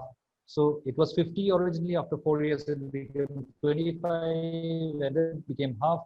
And in current times, the amount of money that a miner can earn out of thin air. Okay, that's a money that is not nobody. It's not coming from anybody's pocket. It's coming from thin air, like the way Reserve Bank prints currencies for us. Okay, it is not going from any pocket. Reserve Bank prints it based on economy. So you'll have to understand a little bit of economics as well here. So it comes. I mean, frequently what happens is that the government keeps adding currencies to the economy so that the economy is replenished. But it cannot add so much currency that everybody has money but nothing else. So that also cannot happen. There has to be balance. So it's a nice mechanism that Bitcoins have introduced, where they introduce currencies out of thin air. But as and when time passes by, more and more people will join, and there will be more and more miners will join, and more blocks will get mined frequently. Okay, as soon as more and more miners will mine, more and more blocks will get generated, and as soon as more and more blocks gets generated, more and more money will come from thin air into the economy. Again, that is also not something desirable. So that's why they're saying that after every 4 years, what we do is we reduce the money by half amount. We do it, and at present, the amount that can be earned is about 12.5 Bitcoins per block mine. That's a big amount of money, okay, in Indian currency. So that is what happens. Okay, Kadwanil, may I request you something? I'm finding it extremely difficult to wrap up this topic. I know it's a 1 hour session, but if you give me around 15 minutes more, I'll be able to do justice to the topic. I mean, is there any technical problem in that? Actually, there's one more session coming up at 9:30. That's why we are wrapping up this one at 9:15. At 9:15. So, okay. Yeah. So maybe you can take 7-8 minutes more. Yeah, 7-8 minutes more. Okay. Thank you very much. So I hope all of you understood how this block is mined. And once a block is mined, one of them comes winner. And see, when one block comes winner, then that block is the miner wants. See, all the miners will try to do what? Find a solution. There will be a race for a solution. The moment they touch that 1 MB mark, they collect all those transactions. They will start mining the block. Once they start mining the block, one of them will come as a winner out of all these miners. The moment they come, one of them comes as a winner. That's why so much of work is introduced here in the form of this nonce. Otherwise, we did not require this work. So that this is called proof of work. Proof of work means we are asking the miner that give us a proof that you have worked on, you have created the block. So this is a proof of work. So the miner creates the block, and this block will be broadcasted to all the other stakeholders in the blockchain. The moment the other miners or other stakeholders finds this block, they know that, okay, someone else has already mined the block. Now, once you know this nonce, that this is the random number, if I include this as the random number, the first 4 values are 0. So once you have that number with you, to verify that is very easy. To find this number is difficult, but to verify this number is extremely easy. So you verify this number, and the moment you verify this number, I mean, all of them will verify the number. They will verify these transactions, and then once they are assured that, okay, they are convinced that this is a genuine block, the block miner has mined it well, because the solution is such that all the leading zeros are bits are 0. So they will add this block to the blockchain. So every stakeholder will have a blockchain like this. See, every block will have a hash of the previous block, and the hash of the previous block, and previous block. So all these blocks are immutable because of this previous block. If you try to change something, say suppose I want to change LM, instead of 50, I want to transfer 100 maliciously. Immediately, all these blocks will not agree with this, because this hash will become something different. I told you hash functions are such that even if you change 1 bit of information, then the entire hash changes. So this hash changes means what? This will change, this changes means this will change. So all these blocks will change. So this is the immutable property. And I hope the distributed ledger concept. Everybody will maintain this blockchain. They will keep receiving blocks from block miners, and looking at the solution, they will verify that is it a genuine solution. If they are convinced, they will add this block to the blockchain. Is that okay? So this is how blockchain is created. So let us move to the next slide. I hope this you understood. And then this is a nice snapshot that I've taken from JavaPoint. It explains how the entire procedure is followed. See, initially the transactions are generated. These transactions are broadcasted. Once the miners receive this transaction, it will wait for a particular number of transactions to accumulate. And then once it reaches that threshold value, it will start mining for the block. It will put them in the form of a block. and then it will try to solve the puzzle. Solving the puzzle means what? Block mining. So it'll try to find the proof of work. Proof of work is by hashing with finding a nonce, and based on which the proof of work can. So these miners will do what? They will mine the block, and then the proof of work will be presented. And then after that, the other stakeholders will add this block to their blockchain. And again, you go back to generating new transactions and transmitting. So transaction will be transmitted by everybody. Mining will be done by certain blocks, stakeholders, not everybody. So this is the whole process. And then there's something called Merkle root. Just 1 second. Do I have the time to explain you what is Merkle root? Maybe I'll skip this today. Maybe if I get another opportunity, I'll explain you sometime later. So Merkle root is an important concept. Maybe you can note it down and try to Google it. There are some very good notes, materials about that explains about Merkle root. Now, next thing is a different kind of blockchain. There's something called a public blockchain. There's a private blockchain and a consortium blockchain. Bitcoin is an example of a public blockchain. There are cryptocurrencies like Ethereum, Monero, and of course, Bitcoin. So, and Litecoin is also there. So these are some of the implementation of blockchain that are public in nature. Everybody can be a miner. Everybody can be a participant. They can listen. They can participate in whatever way. There's something called private blockchain. Private blockchain is governed by an organization. Like, for instance, a supply chain management of a particular organization. Suppose Reliance, Retail, or something like that. So right from the moment the product comes from the production house through the distributors and finally goes to the showroom, there's a supply chain. And every stage, whatever information gets generated, you store in a block. And at every stage, information is stored in the block. So that is a private blockchain. And there, only certain stakeholders can add blocks and mine blocks. And I think proof of work is also not required. So that kind of a blockchain is called a private blockchain. Then there is something called consortium blockchain, where only certain number of stakeholders can mine for blocks, but others can view and then they participate, generate transactions. So it's a combination of public and private blockchain. So blockchain has found its way in different areas. In supply chain management, blockchain has come into use. Land record management, IoT. IoT means what? Devices generate information, and all those informations can be stored in different locations. And these informations have to be stored in blocks. And if you store in blocks, data becomes immutable and it will be secured. So all information that are generated by sensors and things like that will be secured. They will be stored in immutable repository. Medical data sharing. In fact, I was reading an article the other day, and it says that like the way internet is in the background and so many things we are doing in the foreground now without even realizing that protocols like TCP are working in the background. Even for today's conversation that we are having, TCP is working in the background, but we have forgotten about it.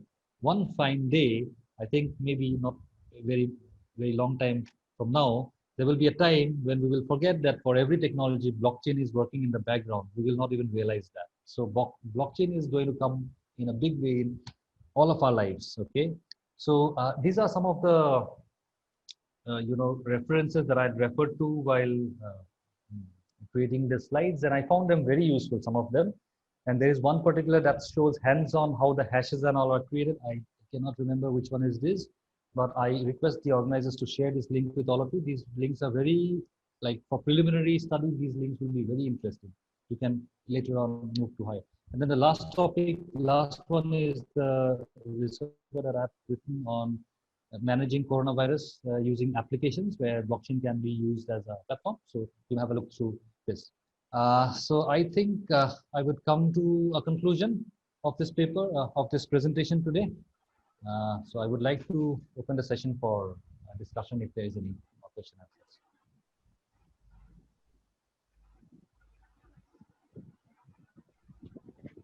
ধন্যবাদ sir.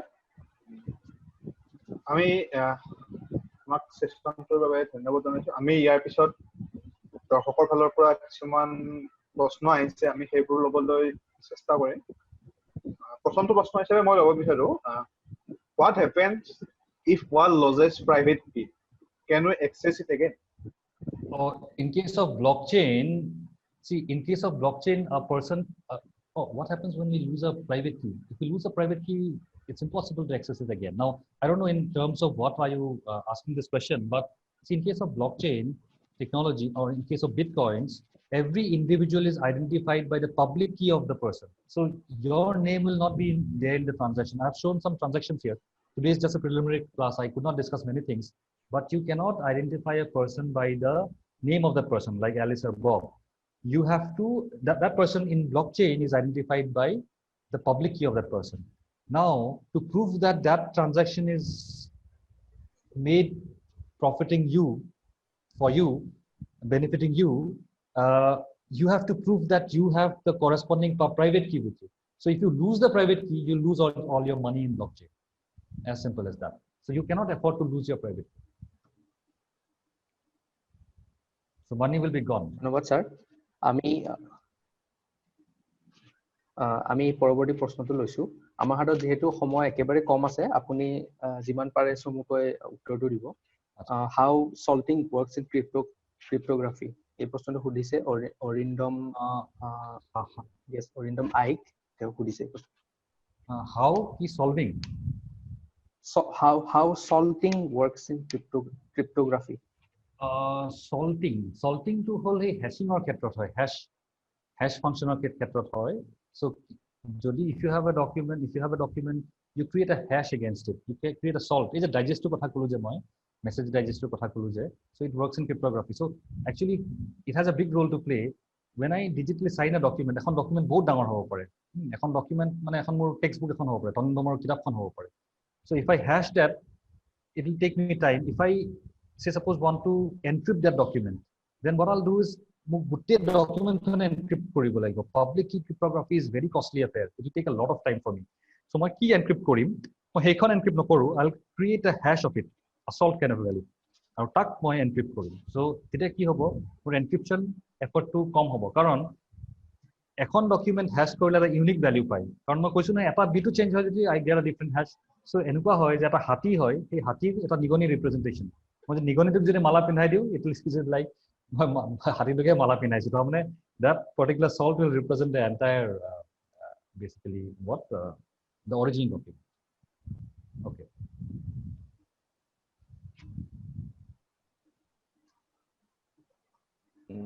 ধন্যবাদ sir. Sir মোৰ এটা question আছিল যে আমাৰ এই ব্লকচেইনটো যদি মাইনাৰবোৰ নোহোৱা হৈ যায়, মানে মাইনাৰবোৰ নাথাকে, এই ব্লকচেইনটো কি হ'ব? মাইনাৰবোৰৰ বহুত ডাঙৰ ৰোল আছে। মাইনাৰবোৰে ব্লকচেইনত আমাৰ ট্ৰানজেকশ্যনবোৰ এড কৰে। আমাৰ ট্ৰানজেকশ্যন যদি এড নকৰে মাইনাৰে, তেনেহ'লে আমাৰ এই গোটেই চিষ্টেমটোৱে ফেইল হ'ব। চ' এটা সময়ত কি হ'ব, এই ট্ৰানজেকশ্যনটো এড কৰাৰ কাৰণে কিবাটো ইনচেণ্টিভ দিবই লাগিব। এই যে মাইনাৰবোৰ আছে এতিয়া কিহৰ কাৰণে আছে, সিহঁতি ইনচেণ্টিভ পায়, সিহঁতি এটা হিউজ প্ৰফিট পায় ন। এট প্ৰেজেণ্ট মই যে ক'লোঁ 12.5 বিটকইন পায়। 12.5 বিটকইন মানে ইণ্ডিয়ান ৰুপিজত কিমান 9 lakhs into that much amount of money. So huge amount পায়, আৰু সেইকাৰণে আমি ইনচেণ্টিভ দিয়া হয়। এটা সময়ত কি হ'ব জানানে, এই যে আমি যে 12.55কে কমাই আহি আছোঁ, এটা দিন আহিব মানে ইহঁতি কৈছে যে আমি 21 মিলিয়ন ব্লকছ যেতিয়া মাইন কৰা হৈ যাব আমাৰ, তাৰপিছত কি হ'ব, আৰু এই মাইনাৰক দিবলৈ আমাৰ পইচা নাথাকিব। মানে আমাৰ ইকনমিত আৰু নতুন পইচা নাহে আৰু, কাৰণ সেইটো আধা কৰি 1 বিটকইন হৈ পেলাই 0 বিটকইন হৈ যাব, সেইটো পইচাই নিদিয়া হ'ম পাছত আমি। কিন্তু এটা সময়ত এনেকুৱা হ'ব যে বিটকইনৰ ভেলু বহুত বাঢ়ি গৈ আছে দেই, এতিয়া বহুত হিউজ আমাৰ হেৰি। চ' সেই 1 বিটকইনো বহুত ভেলু হ'ব এটা সময়ত, কিন্তু এটা সময়ত এনেকুৱা হ'ব যে ভেলুৱে নাইকিয়া হ'ব, মাইনাৰ আমাৰ মাৰ্কেটৰ পৰা নাইকিয়া হ'ব নহয়। তেতিয়া কি হ'ব, উই হেভ টু ফাইণ্ড চাম আদাৰ ৱে টু ইনচেণ্টিভাইজ। মেবি মই তোমালৈ ট্ৰান্সফাৰ এটা কৰিছোঁ পইচা, এই ট্ৰান্সফাৰটো কৰাৰ যিটো এটা পৰ্চন, বেংককটো বহুত পইচা দিব লাগে। ডাইৰেক্টলি কমিউনিকেট কৰি আছোঁ, অলপমান পইচা মই কণ্ট্ৰিবিউট, চব ট্ৰানজেকশ্যনৰ পৰা যদি অলপ পইচা কাটি ৰাখোঁ, সেই পইচাখিনি আমি মাইনাৰক ইনচেণ্টিভ হিচাপে দিব পাৰিম, কিন্তু মাইনাৰটো লাগিবই লাগিব। ধন্যবাদ ছাৰ। ঠিকে আছেনে? ধন্যবাদ ছাৰ। আমি আৰু দুটা প্ৰশ্ন ল'ম, খুব চমুকৈ আপুনি উত্তৰটো দিব। শুভজিত অধিকাৰীয়ে সুধিছে, হাউ টু বিকাম এ মাইনাৰ? মাইনাৰ কেনেকৈ হ'ব পাৰি তেওঁ জানিব বিচাৰিছে। মাইনাৰ হ'বলৈ হ'লে মই একজেক্টলি প্ৰচেছটো এতিয়া ক'ব নোৱাৰোঁ, কিন্তু কেইটামান অৰ্গেনাইজেশ্যন আছে, ইভেন ইণ্ডিয়াতো আছে। ইণ্ডিয়াত এতিয়া গভৰ্ণমেণ্টে এক্সপ্ৰেছ কৰিছিলে যে ব্লকচেইন মে নট বি চ' গুড, কিন্তু আমাৰ পৰা বেনো কৰা নাই, মানুহে ইণ্ডিয়াত কিনিব পাৰে ব্লকচেইন। চ' এটা কথা, কিছুমান ৰিকুৱাৰমেণ্ট থাকিব, আৰু how to become an actual miner, join the process, এইটো ইমান টান নহ'ব, we can google it out and find the process. কিন্তু মাইনাৰ হ'বলৈ এটা ডাঙৰ কথা হ'ব যে এটা এনেকুৱা ডাঙৰ চিষ্টেম লাগিব, আমাৰ এনেকুৱা এটা চিষ্টেম লাগিব which will be able to, কাৰণ মই যদি এটা ডাঙৰ পাৱাৰফুল কম্পিউটাৰ মোৰ তাত নাথাকে আৰু মোৰ তাত বহুত ডাঙৰ চাৰ্ভাৰ এটা নাথাকে, যোনে বহুত পাৱাৰফুল চাৰ্ভাৰ এটা নাথাকে, তো মোক সদায় বেলেগ মাইনাৰে মাইন কৰি পেলাই মোক সদায় আউটপুট কৰি দিব। মই যদি এটা ভাল স্পীড থকা ৰেচখনত জিকিব নোৱাৰোঁ, এটা ঘোঁৰা নাথাকে মোৰ তাত, এই ঘোঁৰাটো নাথাকিলে মই ৰেচখন এনেও জিকিব নোৱাৰোঁ, মই সদায় হাৰিয়ে থাকিম, মই হাৰা মাইনাৰ এটা হৈ থাকিম। চ' মোক মাইনাৰ হ'বলৈ হ'লে মই এটা কাম কৰিব লাগে, বহুতজন মানুহে আমি মিলি পেলাই কি কৰিব পাৰোঁ, মানে বেলেগ বেলেগ কম্পিউটেশ্যন পাৱাৰখিনি কম্বাইন কৰি আমি মাইন কৰিব চেষ্টা কৰিব পাৰোঁ। কিন্তু আমাক বহুত পাৱাৰফুল মেচিনৰ দৰকাৰ হ'ব মাইনিং কৰাৰ কাৰণে। সেইটো চবতকৈ মানে বেছিক দৰকাৰ মাইনিং কৰিবলৈ, কাৰণ ট্ৰানজেকশ্যনবোৰ শুনি পেলাই কম্বাইন কৰি জাষ্ট পাজলটো চল্ভ কৰিব লাগিব, যে সেইটোৱে ডাঙৰ কথা, এইটো কিমান ফাষ্ট। চ' বাকীখিনি আমি কেনেকৈনো এই প্ৰচেছটোত এড কৰিব পাৰোঁ, আমি বিটকইন প্ৰচেছটো, সেইখিনি নিটিগ্ৰিটিজ বেছি সময় নালাগে, within half an hour 1 hour আমি চাৰ্চ কৰি চালেই পাই যাম। Thank you sir. আজিৰ ছেশ্যনটোত আমি শেষৰটো প্ৰশ্ন ল'ব ওলাইছোঁ, তাৰপিছত আমি ছেশ্যনটো শেষ কৰিম। প্ৰশ্নটো হৈছে, can traditional money be replaced with cryptocurrencies? Traditional monies can be replaced with cryptocurrencies. Maybe it's possible, but everybody will have to participate in cryptocurrency. What's the example? Alice, Bob, Shelly, or you. তাত সেই 4জনৰ মানুহৰ মাজত বঢ়িয়াকৈ আমি এখন laser কাগজেৰে লিখিয়ে ট্ৰানজেকশ্যনবোৰ কৰি আছিলোঁ। পইচাটো আমি আদান প্ৰদান কৰাই নাই, মাহৰ লাষ্টত সদায় কৰোঁ, মাহৰ আৰম্ভণিতে কৰোঁ, মাজৰ সময়খিনি নকৰোঁৱে আমি। কিন্তু সেই 4জনৰ মাজত, কাৰণ সেই 4জন ষ্টেক হ'ল্ডাৰ। এতিয়া যদি দুনিয়াত চব মানুহে বিটকইন প্লেটফৰ্মটোত আহি যায়, তেতিয়া পচিবল হ'ব, কিন্তু উইল দেট বি পচিবল? কাৰণ চবৰ তাত এটা ডিজিটেল ৱালেট থাকিব লাগিব, য'ত প্ৰাইভেট কি পাব্লিক কি থাকিব। চবে সেই কনচেপ্টটোৰ লগত আহিবলৈ সময় লাগিব। একদম ৰিপ্লেচ কৰা পচিবল নহয়। মানে যেনেকৈ মোৰ ধাৰণা দেই, এতিয়া কোনোবাই ক'ব পাৰে যে মেবি ইট ইজ ৰিপ্লেচেবল, কিন্তু যেতিয়া টাটা নেনো আহিছিলে, বহুত মানুহে ভাবিছিলে যে ইমান বঢ়িয়া কাৰ এখন আহি গ'ল ইমান কমত, but is it going to replace all the cars? কাৰণ there are different segments in the market. যিকোনো মাৰ্কেটত ছেগমেণ্ট বেলেগ বেলেগ হয়, depends on which segment Tata Nano wanted to, কাৰণ টাটা নেনো অহা মানে মাৰ্চিডিজ বা কিবা বেলেগ এখন গাড়ী বা চাপ'জ স্কৰপিঅ' এইখন কি হেৰি হৈ যাব নেকি, নচলোৱা হ'ব নেকি? মানুহে চলাব নহয়, তাৰ ছেগমেণ্টটো বেলেগ, ইয়াৰ ছেগমেণ্ট বেলেগ, জীপৰ ছেগমেণ্ট বেলেগ, ট্ৰাকৰ ছেগমেণ্ট বেলেগ, বাছৰ ছেগমেণ্ট বেলেগ। চ' মই ভাবোঁ bitcoin will not be able to replace traditional currency. Traditional currency, barter system, এইবিলাক চলিয়ে থাকিব। বাৰ্টাৰ ছিষ্টেমৰ নমুনা এতিয়াও চলি আছে, তেনেকুৱা কথা আৰু। So' it will totally not be able to replace, but it will continue to exist. আৰু it play a big role now. আৰু ইয়াত চবতকৈ ডাঙৰ কথা কি যে ট্ৰাষ্টেড অথৰিটি এটা নাই নহয়। চ' we can carry out a transaction without, এতিয়া এই যে বিটকইনবোৰ যে কি হয়, কেতিয়াবা ৰেনচম ৱেৰ এটেক কৰে তোমাৰ গোটেই কম্পিউটাৰ চিষ্টেমটো ব্লক কৰি দিয়ে। শুনিছেনে ছফ্টৱেৰ কোম্পানীত ৰেনচম ৱেৰ এটেক কৰে, গোটেই চিষ্টেমটোৱে ব্লক কৰি দিয়ে। নাও what you have to do is, if you have to get your data back and everything back, you have to pay in bitcoins. কাৰণ কি, there is no trusted authority, you are not paying through a bank. তাৰ এডভান্টেজো থাকে, ডিছএডভান্টেজো থাকে। বিটকইনৰ থ্ৰুৰে যদি pay' কৰা, কালৈ pay' কৰিলে তুমি পইচাটোৱে গম এননিমিটি ফিচাৰ আছে বিটকইনত, চ' মানুহে গমেই নাপাব কালৈ পে' কৰি। চ' কিছুমান এডভান্টেজো আছে, কিন্তু আমি সদায় নিজৰ প্ৰাইভেচিটো ভাল পাওঁ। মই মোৰ মোবাইল নেটৱৰ্কত কাম কৰোঁ, মই মোৰ মোবাইল প্ৰাইভেচি, মোৰ আইডেণ্টিটি প্ৰাইভেচি মই চব ভাল পাওঁ।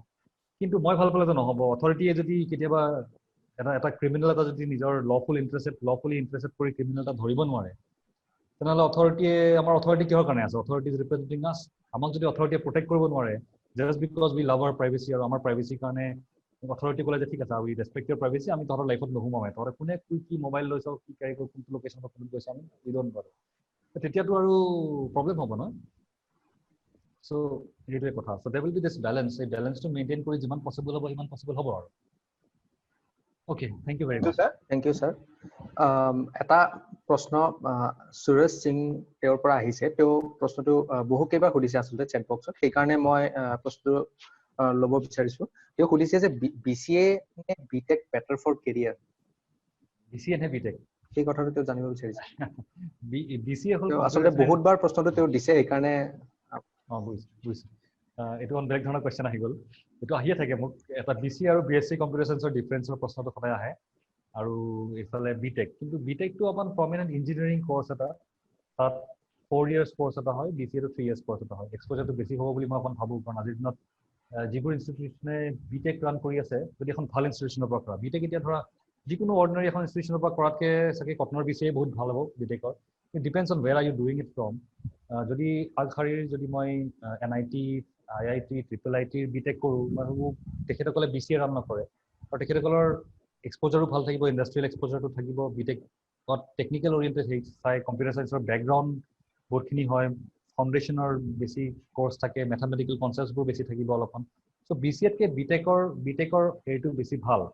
কিন্তু আগেন মই জানো আমাৰ ইয়াতে আছে, there are people who are my students, সিহঁতি ভাবে, মই ভাবোঁ যে কাৰ্বনিলৰ নিচিনা ল'ৰা যোন ইয়াত হোষ্ট কৰি আছে, কাৰ্বনিলে এটা সময়ত মোক কৈছিলে ছাৰ মই BCA এইকাৰণে কৰিব খুজিছোঁ কাৰণ মোৰ কিবা এনুৱেল ভেঞ্চাৰো আছে কনচেপ্ট, মই অকণমান বেছি টাইম পাম। চ' আজিকালিৰ দিনত এডুকেশ্যন ল'বলৈ হ'লে যে এটা ৰেগুলাৰ এটা কৰ্চে কৰিব লাগিব, যিটো তোমালোকে ডেমনষ্ট্ৰেট কৰি আছা। আৰু মই বহুত ইগাৰলি এইটোত পাৰ্টিচিপেট কৰিছোঁ, কিয় I am addressing a young group of people, অৰ্গেনাইজেশ্যনৰ য়াং, চবেই য়াং ইয়াতে, আৰু আমি উই কেন লাইক টক। আৰু মই এনেকুৱা ছেশ্যন আৰু এটেণ্ড কৰিব পেলাই ভাল পাম হা, কাৰণ ডাঙৰ ডাঙৰ মানুহ থকা ফেকাল্টি থকা আমি এটেণ্ড কৰিয়ে থাকোঁ। ইয়াত তোমালোকৰ নিচিনা য়াং ইনকুইজিটিভ মাইণ্ড, তোমালোকৰ জেনেৰেশ্যনে কি কৰে মই জানিবলৈ সুবিধা পাইছোঁ।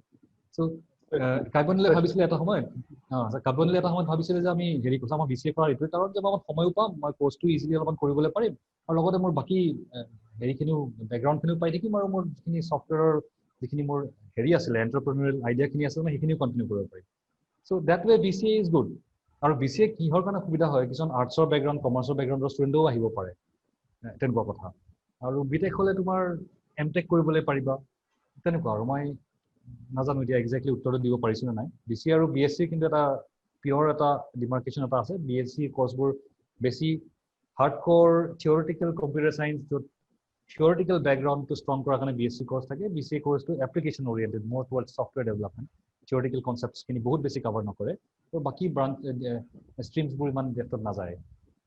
চ' এইটো আচলতে অকমান লম্বা আনচাৰ। ছাৰ আমি সময়ৰ কৰিব লাগিব। আপোনাক আমি আপোনাৰ মেইল এড্ৰেছটো আমাৰ চেট বক্সত দিবলৈ অনুৰোধ জনাইছোঁ, য'ত আমাৰ যদি আমাৰ পাৰ্টিচিপেণ্টসকলে কিবা পিছত আপোনালোকক সুধিবলগীয়া থাকে আপোনাক সুধিব পাৰে যাতে। আৰু লগতে মই আমাৰ পাৰ্টিচিপেণ্টসকলক এবাৰ তেওঁলোকৰ ভিডিঅ'টো অন কৰিবলৈ অনুৰোধ জনাইছোঁ, যাতে আমি এখন স্ক্ৰীনশ্বট ল'ব পাৰোঁ ফৰ আৱাৰ মেমৰি। আৰু আমাৰ আৰু আমি লগতে যিটো গুগল ফৰ্মৰ লিংক সেইটো আমি চেট বক্সত দিছোঁ, আপোনালোকে তাৰ পৰা চাই ল'ব। আমাৰ পাৰ্টিচিপেণ্টসকলক তেওঁলোকৰ ভিডিঅ'টো অন কৰি এটা থাম্বছ আপ দিবলৈ অনুৰোধ জনাইছোঁ।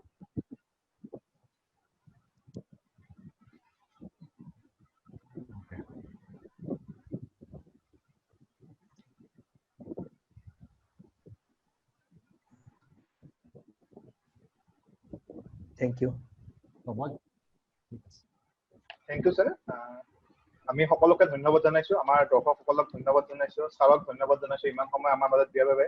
আমি ফ্ৰী বাৰ্ডছক ধন্যবাদ জনাইছোঁ। মই এনেকুৱা অপৰচুনিটি পাই আৰু ভাল পাম। মই খুবেই আই ৱাজ এক্সাইটেড টুৱাৰ্ডছ দিছ। আমি পৰৱৰ্তী সময়ত ছাৰক আমাৰ মাজত পুনৰ পাম বুলি আশা কৰিছোঁ, আৰু এইখিনি কৈয়ে আজি ছেশ্যনটো ইমানতে অন্ত কৰিল বুলি মই কৈছোঁ। আৰু লগতে আপোনালোকে চেট বক্সৰ পৰা যাতে গুগল ফৰ্মখন ফিল আপ কৰি দিয়ে, যাতে আমি আপোনালোকক এই চাৰ্টিফিকেটসমূহ দিবলৈ পাম। ধন্যবাদ, শুভৰাত্ৰি। ঠিক আছে, থেংক ইউ ভেৰি মাছ, ধন্যবাদ সকলোকে।